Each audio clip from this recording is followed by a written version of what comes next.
Welcome. Today's video is about isosceles and equilateral triangles. So remember, isosceles triangles are triangles where two of the sides are congruent to each other. So let's define some additional parts of isosceles triangles. So the base is the non-congruent side.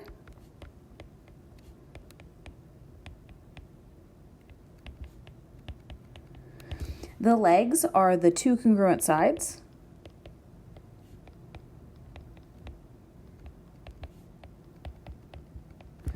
The vertex angle is the angle opposite of the base, or you can think of it as the angle where the legs meet.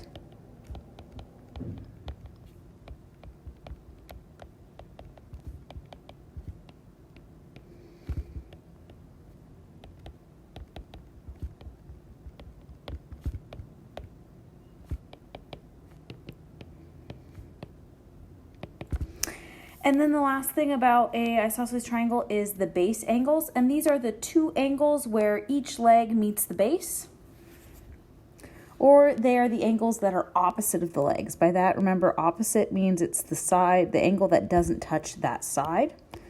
Okay, so these are the two angles opposite of each leg.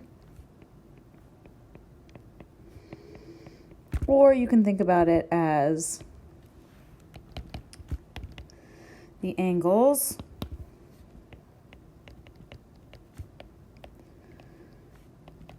where the base meets each leg.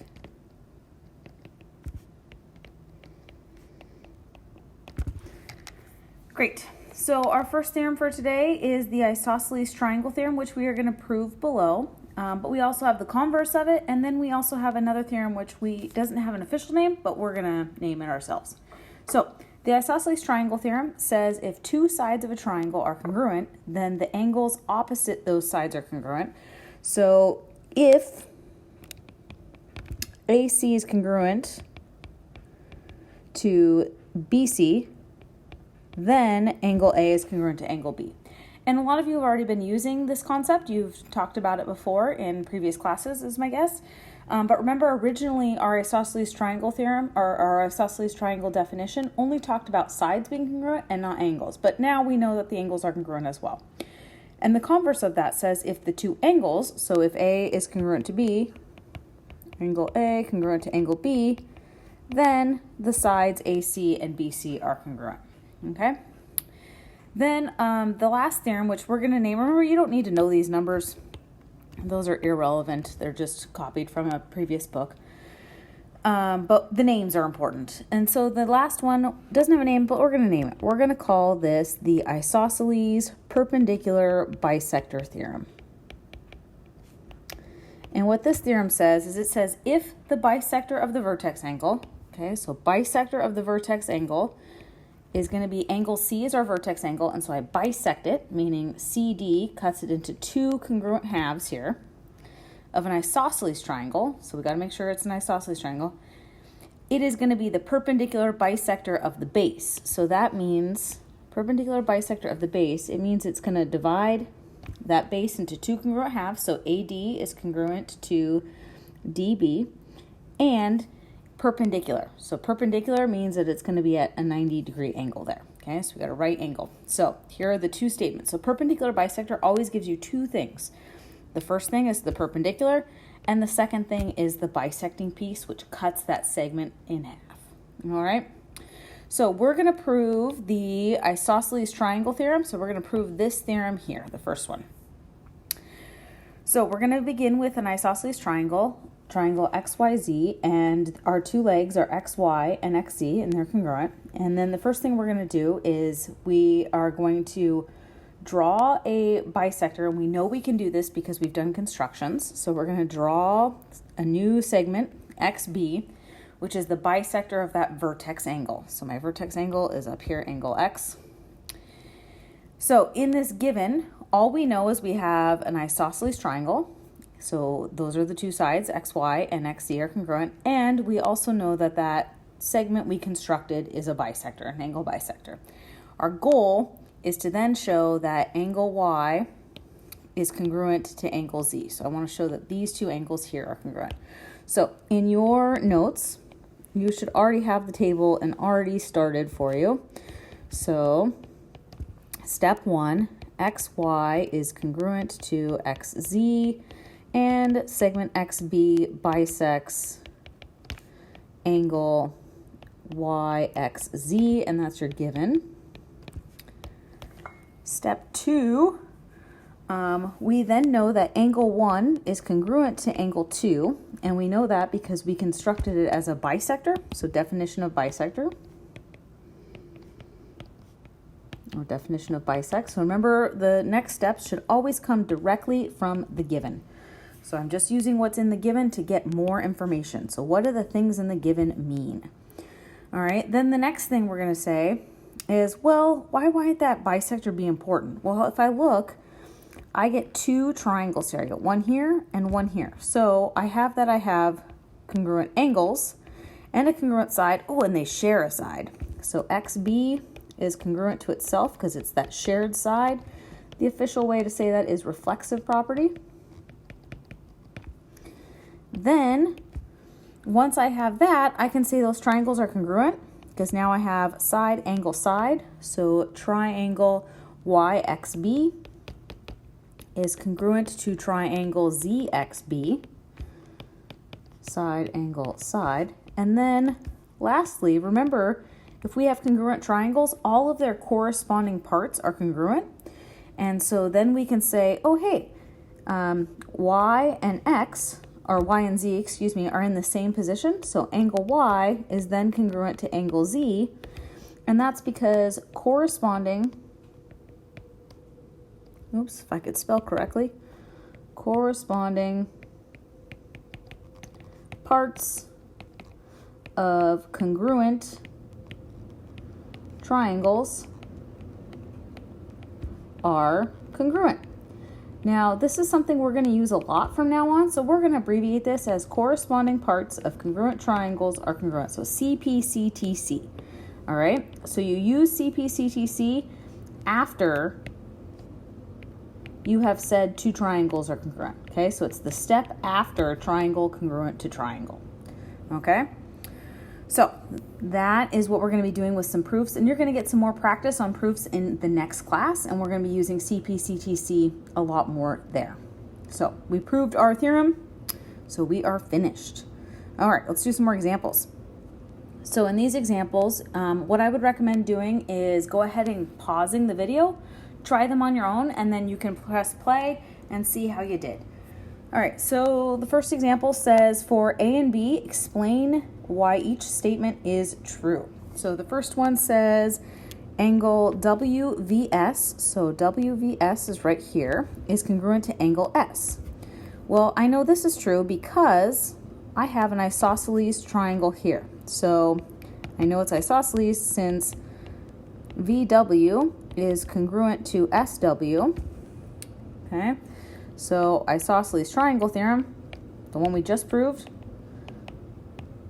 implies that angle WVS is congruent to angle S. All right, B says, why do I know that TR is congruent to TS? So if I look at this, TR is this whole side and TS is this whole side. I also know that they marked that angle R here is congruent to angle WVS. So, and I just said that WVS is congruent to angle S, so I would know by substitution or transitive property that angle R and angle S would have to be congruent. Okay, so by part A and substitution or transitive property is another way to say that, we would get that angle R is congruent to angle S. Okay, so remember, if my two base angles are congruent, then I'm going to get two congruent legs. So the side opposite of angle S is TR, the side opposite of angle R is TS. So then I can say, so by the converse of isosceles triangle theorem, it's the converse since the angles are congruent first, I can say angle or no, I can say that TR is congruent to TS.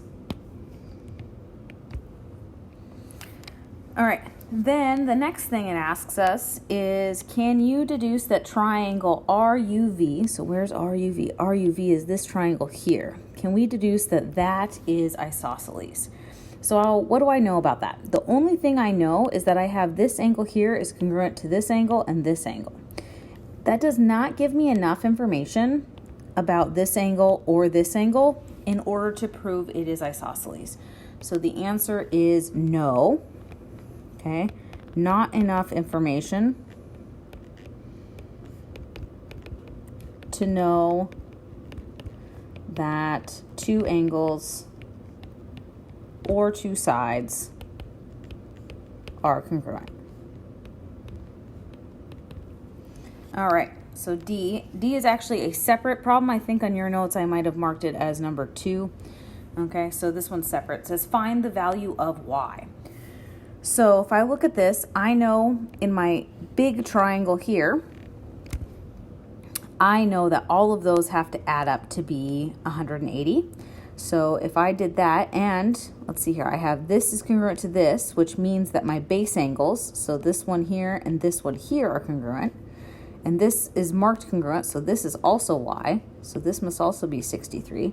So there's 2 ways we're going to do this. So the first way is by looking at the big triangle. So if I add up all of those, I get 63 plus Y plus Y plus 63. All of those have to equal 180. And so then I'm going to get, combine like terms, 2Y, combine 63 and 63, it's 126. 180, subtract that 126.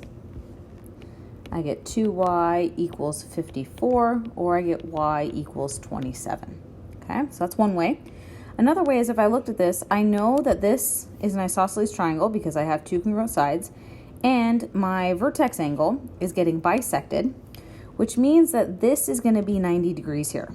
So another way is to look at half of this triangle and know that that is going to be a right triangle. So then I get Y plus 63 plus 90 equals 180.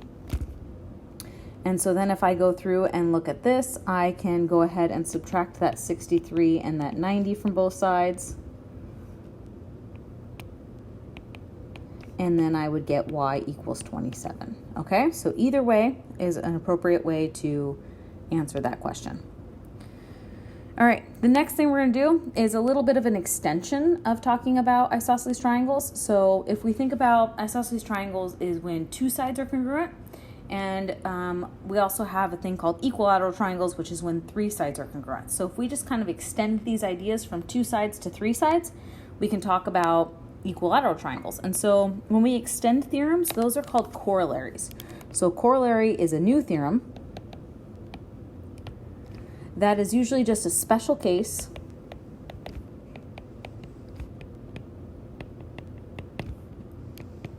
or slight extension of a previous theorem. So instead of saying if 2 sides are congruent, then 2 angles are congruent, I can now say if all 3 sides are congruent, then all 3 angles are congruent, and vice versa. If all 3 angles are congruent, then all 3 sides are congruent. Okay, so these are the equilateral triangle theorems. So the first one, we're going to call this equilateral triangle theorem, and then the next one is the converse to the equilateral triangle theorem.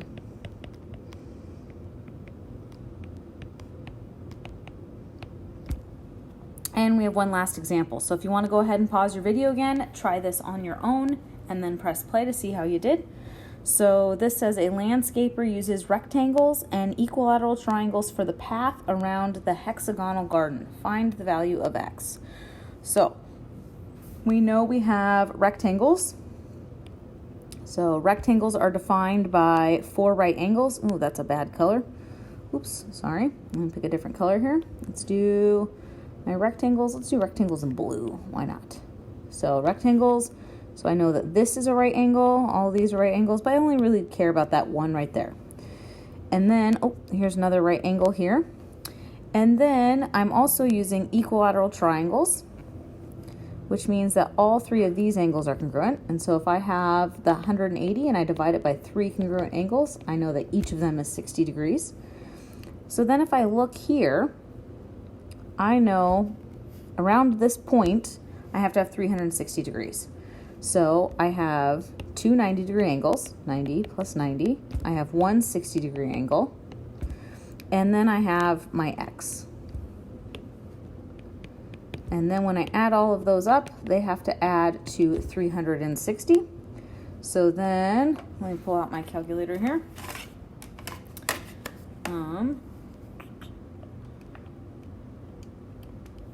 So then I'm going to get 240 plus x equals 360. So then I'm going to get x equals 120 degrees. Okay? All right, so go ahead and submit your notes and then start your homework.